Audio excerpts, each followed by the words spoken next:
This is my 50th year in the jewelry business.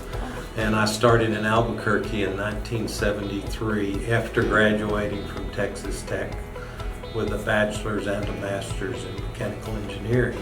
But I kind of stumbled into some American Indians in Albuquerque, and at that time Indian jewelry was booming, and so I got into that business, stayed in it until 1977 when I sold out to a competitor. I got into the diamond business and moved back to Roaring Springs in March of 1979. So the factory is in Roaring Springs. We started manufacturing there and selling all across the country. In '87, with the oil collapse in Texas, we drew back in a little bit and started just selling our own jewelry direct out of Lubbock.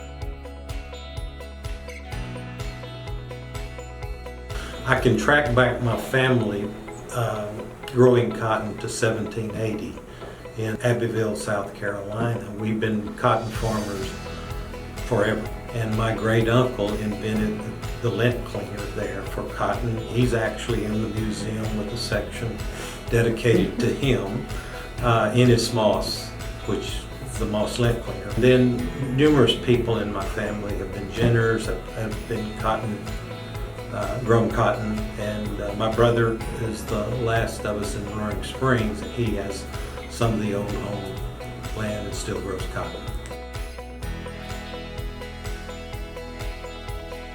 Well, I've always known it was there, but I wasn't all that involved in it until I have a RV in Ruidoso, New Mexico, where I spend the summers, and Dan Taylor shows up out there. He'd been going there for a long time, and he and I got to talking, and I knew a whole lot about the history, particularly of the Moss and Thacker family. And his presentation is wonderful. I mean, I couldn't have met anybody that represented ag and this area any better than Dan. And it's just kind of one of those things, well, of course, being with my history and all, then it's like, of course, I have to help, I have to be involved.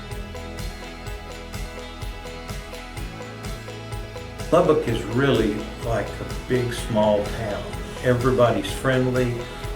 It's unique, and I think the Ag Museum reflects that. If you haven't been to it, first of all, you need to go. And then the next thing is just once you've gone, and if you have the ties that we have with agriculture, with or without Dan Taylor, you're compelled to join in and to help. And I think anybody that in this area, or anybody that would realize that and contribute and take part in it, would find it very rewarding.